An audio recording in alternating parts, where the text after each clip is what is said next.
Hello everyone, welcome to your channel. स्वागत है आपका आपके अपने चैनल शॉर्ट स्टडी में। और मेरा नाम है जितेंद्र वर्मा और आज हम करेंगे करंट अफेयर्स 19 अप्रैल के।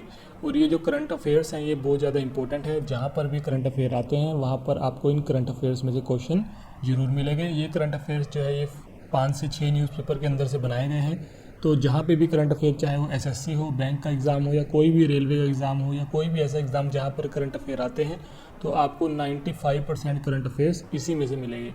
तो आपको इनको ध्यान से पढ़ना है। और आप हमारा चैनल भी सब्सक्राइब कर सकते हैं यूट्यूब पे शॉर्ट स्टडी के नाम से, और बेल आइकन को प्रेस कर सकते हैं ताकि आपके पास वीडियोज़ की नोटिफिकेशन करंट अफेयर्स की आती रहे। तो चलिए करते हैं शुरुआत। तो पहला प्रश्न है, सरकार ने ओसीआई कार्ड को फिर से जारी करने की प्रक्रिया को सरल बनाया है, इसमें आई का क्या अर्थ है? तो आई का अर्थ है इंडिया। और ओसीआई की फुल फॉर्म क्या होती है? ओसीआई की फुल फॉर्म होती है ओवरसीज सिटीजन ऑफ इंडिया। ठीक है, ये एक तरह का कार्ड होता है। इसके बारे में अभी हम डिटेल में जानेंगे। तो सबसे पहले गवर्नमेंट ने क्या किया है? गवर्नमेंट ने बोला है कि अब जिसकी उम्र 20 साल से कम है, तो अगर वो पासपोर्ट को रिन्यू करवाता है तो उसको ओसीआई कार्ड भी रिन्यू कराना पड़ेगा। ठीक है, और जिसकी उम्र 20 साल से कम है या 50 साल से ज़्यादा हो चुकी है, ठीक है, बट जिसकी उम्र 20 साल से लेके 50 साल के बीच में है, उसको ये ओसीआई कार्ड सिर्फ एक बार रिन्यू कराना है पासपोर्ट के साथ। उसके बाद उसको रिन्यू कराने की ज़रूरत नहीं है, क्योंकि पासपोर्ट को अगर बाद में दोबारा रिन्यू कराना पड़े और अगर उसकी उम्र जो है वो 20 से 50 साल के बीच में है, तो उसको ओसीआई कार्ड को रिन्यू कराने की ज़रूरत नहीं है। तो शर्त यह है कि उसकी उम्र 20 से 50 साल के बीच में होनी चाहिए। बट अगर उसकी उम्र 50 साल से ज़्यादा है या 20 साल से कम है, तो उसको जब भी पासपोर्ट द्वारा रिन्यू होगा तो उसको ओसीआई कार्ड भी रिन्यू कराना पड़ेगा। ओसीआई कार्ड होता क्या है? इंडिया के, आप सब लोग जानते हैं, इंडिया के काफ़ी लोग बाहर सेटल हैं, दूसरे देशों में के सिटीज़न हैं, जैसे कनाडा के सिटीज़न हैं, ऑस्ट्रेलिया के सिटीज़न हैं। अब वो लोग जो है वो इंडिया में आना चाहते हैं, वो इंडिया में अपना बिजनेस करना चाहते हैं। ठीक है, तो इंडिया में लैंड खरीदना चाहते हैं, ज़मीन खरीदना चाहते हैं, तो वो खरीद नहीं सकते। गवर्नमेंट बोलते हैं कि अगर आप एक कंट्री के सिटीज़न हैं तो आप इंडिया के सिटीज़न नहीं हो सकते। ऐसा गवर्नमेंट बोलती थी पहले कि 2 कंट्रियों की सिटीजनशिप आपको नहीं मिल सकती। तो 2005 में ये रूल आया। ठीक है, एक अमेंडमेंट आया, इसका नाम है citizenship amendment of India, citizenship amendment act 2005। ठीक है, इसमें गवर्नमेंट ने क्या बोला है? इसमें गवर्नमेंट ओसीआई लेके आई। गवर्नमेंट बोलती है कि ओसीआई क्या है? Overseas citizen of India. एक तरह का कार्ड होता है। ठीक है, एक तरह का ये कार्ड होता है जो गवर्नमेंट लेके आई है। इसके कुछ रूल और रेगुलेशन है। गवर्नमेंट ने बोला है कि वो इंसान जो बाहर सेटल है और वो इंडिया है, इंडिया का इंसान है, इंडिया का बंदा है, इंडिया में उसका जन्म हुआ है और वो बाहर सेटल है, तो अगर उसकी उम्र अगर उसका जन्म 26 जनवरी 1950 के बाद हुआ है, ठीक है, 26 जनवरी 1950 के बाद उसका जन्म इंडिया में हुआ है और वो बाहर सेटल है, तो वो ओसीआई कार्ड के लिए अप्लाई कर सकते हैं। अगर उसको ओसीआई कार्ड मिल जाता है तो वो क्या कर सकता है? वो इंडिया में अपनी लैंड खरीद सकता है। ठीक है, इंडिया में कोई बिजनेस कर सकता है, या उसको इंडिया में आने के लिए बार आने के लिए वीज़ा लगवाने की ज़रूरत नहीं है। वीज़ा की फैसिलिटी काफ़ी हद तक उसकी कम हो जाएगी। इंडिया में काफ़ी टाइम तक रह सकता है। तो ओसीआई इस तरह की फैसिलिटी सिटीज़न को देता है, जो इंडिया के सिटीज़न बाहर जो सेटल हो चुके हैं, मतलब जिनको बाहर की सिटीजनशिप है और वो इंडिया में अपना बिजनेस करना चाहते हैं। तो ओसीआई एक ऐसा कार्ड है। ठीक है, तो अब अगर ओसीआई किसी के पास 5 साल तक है तो वो इंडिया की सिटीजनशिप के लिए भी एलिजिबल हो जाता है, मतलब वो इंडिया की सिटीजनशिप भी ले सकता है। ठीक है, तो ये थोड़ा सा ओसीआई के बारे में था, ये आपको पता होना चाहिए। तो गवर्नमेंट ने बोला क्या था? गवर्नमेंट ने बोला कि अब जिसकी उम्र 20 साल से कम है या 50 साल से ज़्यादा है, तो उसको तो जब भी पासपोर्ट रिन्यू होगा तो उसको ओसीआई रिन्यू कराना पड़ेगा। बट जिसकी उम्र 20 से 50 साल के बीच में है तो उसको सिर्फ एक ही बार रिन्यू कराना है। जैसे पासपोर्ट अगर बार भी रिन्यू होता है तो उसको ओसीआई कार्ड बार रिन्यू कराने की ज़रूरत नहीं है। ठीक है, तो इसके बारे में आपको पता होना चाहिए। तो आई क्या है? आई है इंडिया। फुल फॉर्म क्या है? Overseas citizen of India. और एक्ट का ही पता होना चाहिए। एक्ट क्या था? Citizenship amendment act 2005। ठीक है, ये एक एक्ट था जिसके अंडर ओसीआई कार्ड जो है गवर्नमेंट लेके आई थी। चलिए अगला क्वेश्चन देखते हैं। रमेश पोखरियाल निशंक ने विश्व प्रथम सस्ती और लंबे समय तक चलने वाली स्वच्छता उत्पाद का नाम क्या रखा है? तो इन्होंने एक स्प्रे टाइप इन्होंने बनाया है, डिसइंफेक्टेंट स्प्रे बोल सकते हैं इसको। इसका नाम है दुरोकिया श्रृंखला, दुरोकिया सीरीज। ठीक है, अब ये स्प्रे क्या है? ये स्प्रे जो है, सबसे पहले इसका प्राइस कितना है? 189 रुपीज़ की है। ठीक है, ये आप देख सकते हैं पिक्चर में, ये स्प्रे टाइप है। ठीक है, जैसे सैनिटाइज़र होता है वैसे ही है। ये 99.99% जर्म्स को मारती है, ठीक है, जर्म्स जो है हाथ पे ये उसको मारती है।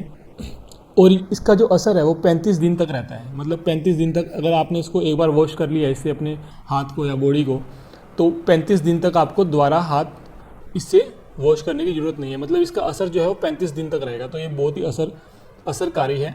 तो इसलिए इसको लॉन्च किया गया है, रमेश पोखरियाल निशंक ने इनको लॉन्च किया है। और इसका नाम क्या है, ड्यूरोकिया सीरीज़, ठीक है, ड्यूरोकिया श्रृंखला। तो ये आपको याद रखना है। और रमेश पोखरियाल निशंक जो है हमारे शिक्षा मंत्री है, शिक्षा मंत्री। और अभी मिनिस्ट्री ऑफ एजुकेशन, पहले HRD मिनिस्ट्री थी, इसको बोलते हैं मानव संसाधन, ह्यूमन रिसोर्स डेवलपमेंट, मानव संसाधन मंत्रालय, मानव संसाधन मंत्रालय, ठीक है। अब वो शिक्षा मंत्रालय हो गया है, ठीक है, अब उसका नाम बदल के शिक्षा मंत्रालय रख दिया है। तो पहले रमेश पोखरियाल निशंक जो थे वो HRD मिनिस्टर थे, तो वो एजुकेशन मिनिस्टर हो गए, क्योंकि HRD मिनिस्ट्री को ख़त्म करके अब उसका नाम क्या रख दिया है, मिनिस्ट्री ऑफ एजुकेशन, यानी कि शिक्षा मंत्रालय। मानव संसाधन मंत्रालय का नाम क्या रख दिया है, शिक्षा मंत्रालय। तो ये आपको याद रखना है। और ये स्प्रे बनाई किसने, ये बनाई है IIT हैदराबाद के इंजीनियर्स ने, IIT जो हैदराबाद में है उसके इंजीनियर्स ने बनाई है, ठीक है। तो ये अभी आपको पता होना चाहिए।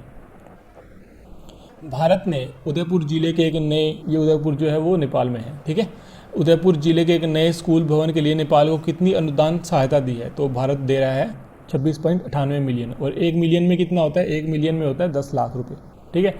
और जो इंडिया का, ये तो इंडियन रुपीज़ है, अगर इसको नेपाली रुपीज़ में बात करें तो ये नेपाली रुपीज़ में है 42.95 मिलियन, ठीक है, मतलब 42.95 मिलियन जो है वो नेपाली रुपीज़ है। और अगर उसको कन्वर्ट करें इंडियन रुपीज़ में तो वो कितने हो गए, 26.98 मिलियन। तो ये इतने इंडिया जो दे रहा है किसको, नेपाल को, ठीक है। और नेपाल की राजधानी क्या है, काठमांडू, काठमांडू, ठीक है।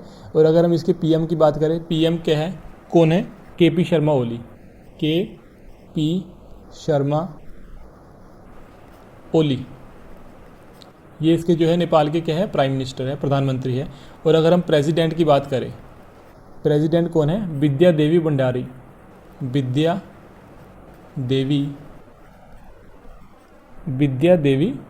भंडारी, ये जो है ये नेपाल की क्या है, प्रेसिडेंट है। और नेपाल की करेंसी मुद्रा की बात करें तो वो भी रुपीज़ है, उसको बोलते हैं नेपाली रुपीज़, नेपाली रुपीज़, ये नेपाल की क्या है, मुद्रा है, ठीक है, ये आपको पता होना चाहिए। भारत में किस राज्य को अपनी तरह एक उन्नत एंटीइटिविटी मैनेजमेंट सिस्टम मिला है, ठीक है, तो ये मिला है गोवा को, ठीक है। इंग्लिश में इसको बोलते हैं एडवांस एंटिविटीज मैनेजमेंट सिस्टम, ठीक है। ये बेसिकली है क्या, अब ये एक तरह का एक सॉफ्टवेयर बनाया गया है, ठीक है, मतलब जो भी पुराने अवशेष है, पुराने जो लोगों के अवशेष है या पुराने किसी तरह की बिल्डिंग्स के या भवनों के अवशेष हैं, ठीक है, उनको सही जगह पे रखने के लिए एक सॉफ्टवेयर बनाया गया है। सॉफ्टवेयर की मदद से उनको जो है मैनेज किया जाएगा, तो उसका नाम दिया है एडवांस्ड एंटिक्विटीज मैनेजमेंट सिस्टम, ठीक है। ये मिला है गोवा को, ठीक है, ये किसको मिला है, गोवा को। और गोवा के अगर हम CM की बात करें तो वो है प्रमोद सावंत, प्रमोद सावंत जो है वहाँ के चीफ मिनिस्टर हैं, प्रमोद सावंत। और अगर हम गवर्नर की बात करें, गवर्नर कौन है, गवर्नर है गोवा के भगत सिंह कोश्यारी, भगत सिंह कोश्यारी। और भगत सिंह कोश्यारी जो है वो महाराष्ट्र के गवर्नर भी हैं, महाराष्ट्र, ठीक है, भगत सिंह कोश्यारी महाराष्ट्र के गवर्नर भी है और भगत सिंह कोश्यारी जो है वो गोवा के गवर्नर भी है। तो ये आपको याद रखना है। किस बैंक ने घोषणा की है कि वह भारत और 12 अन्य देशों में अपने खुदरा बैंकिंग कारोबार को बंद कर देगा, तो वो है सिटी ग्रुप, सिटी ग्रुप ने बोला है।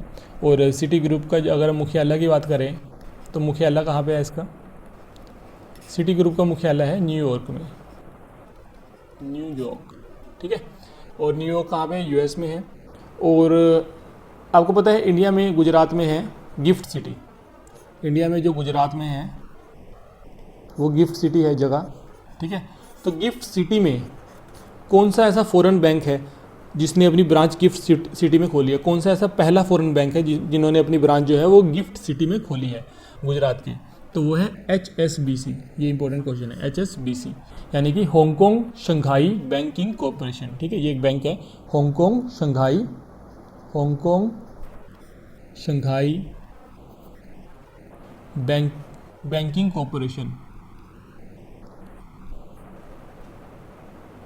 कॉरपोरेशन, ठीक है।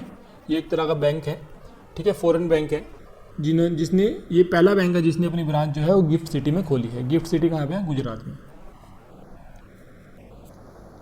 सीएससी ने देश भर के ग्रामीण क्षेत्रों में सौर ऊर्जा से चलने वाले माइक्रो ग्रिड और वाटर पंप स्थापित करने के लिए किस कंपनी के साथ सहयोग की घोषणा की? तो वो की है टाटा पावर के साथ।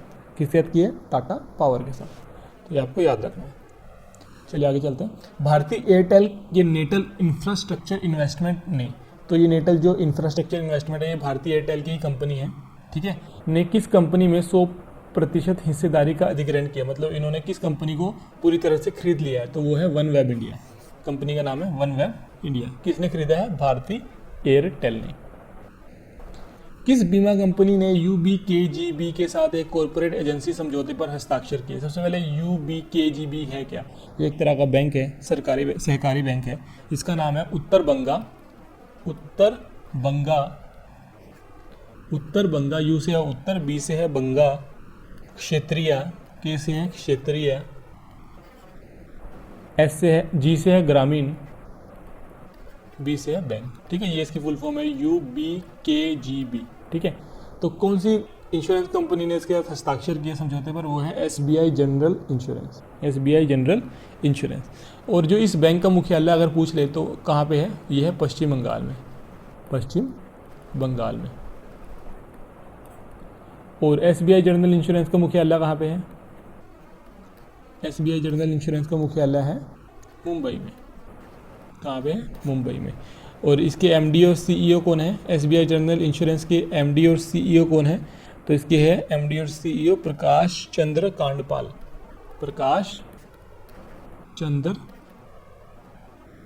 कांडपाल।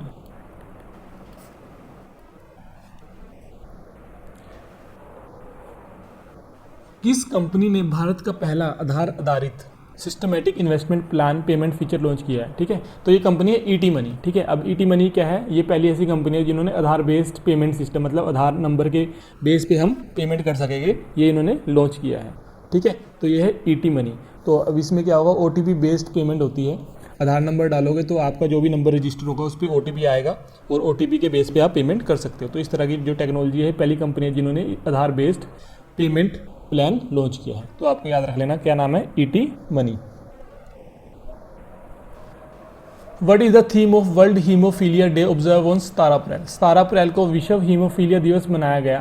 तो उसकी थीम क्या थी? उसका विषय क्या था? उसका विषय था adapting to change sustaining care in a new world. ठीक है, तो उसका विषय था बदलने की आदत, एक नई दुनिया में देखभाल बनाए रखना। तो इंग्लिश में है adapting to change sustaining care in a new world.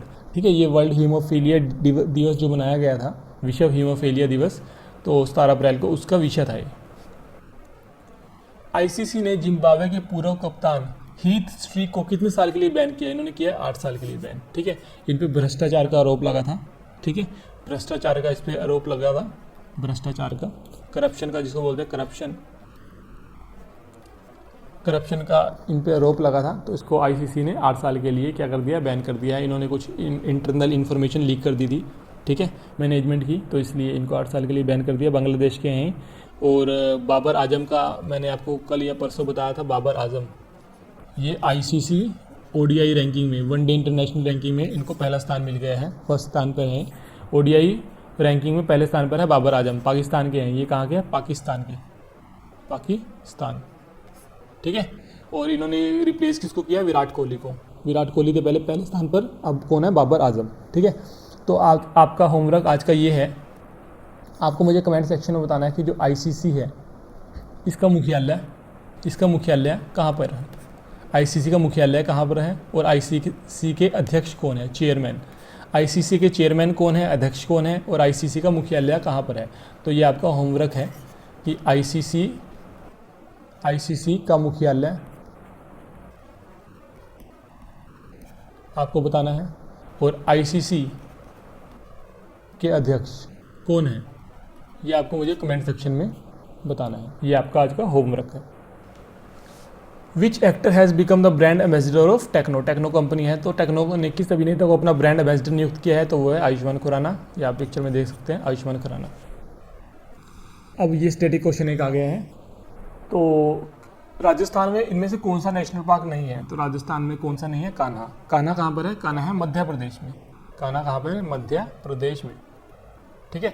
और बाकी राजस्थान में कौन कौन से? रणथंभौर है, दर्रा है, डेजर्ट है, ठीक है, क्यूलादियो है, ठीक है। और एक और नेशनल पार्क है सरिस्का। सरिस्का नेशनल पार्क भी है, सरिस्का राष्ट्रीय उद्यान। राष्ट्रीय उद्यान ये भी कहाँ पर है? ये भी कहाँ है? राजस्थान में। ये कहाँ है? राजस्थान में, ठीक है। तो राजस्थान में कौन कौन से? रणथंभौर, दर्रा, डेजर्ट, क्यूलादियो और सरिस्का, ठीक है। और कौन सा? सरिस्का। कान्हा कहाँ पर है? कान्हा है मध्य प्रदेश में। तो चलिए आज के लिए इतना ही। जल्दी मिलेंगे नई वीडियो में जो कि होगी 20 अप्रैल की। तो तब तक के लिए आप हमारा चैनल जो है सब्सक्राइब कर सकते हैं और आप बेल आइकन को प्रेस कर सकते हैं ताकि आपको जो अगली वीडियोस है उनकी नोटिफिकेशन आती रहे। और आप हमारा चैनल जो है इंस्टाग्राम पे फॉलो कर सकते हैं, फेसबुक पे, टेलीग्राम पे फॉलो कर सकते हैं। इन सब के लिंक जो है आपको वीडियो के डिस्क्रिप्शन में मिल जाएंगे।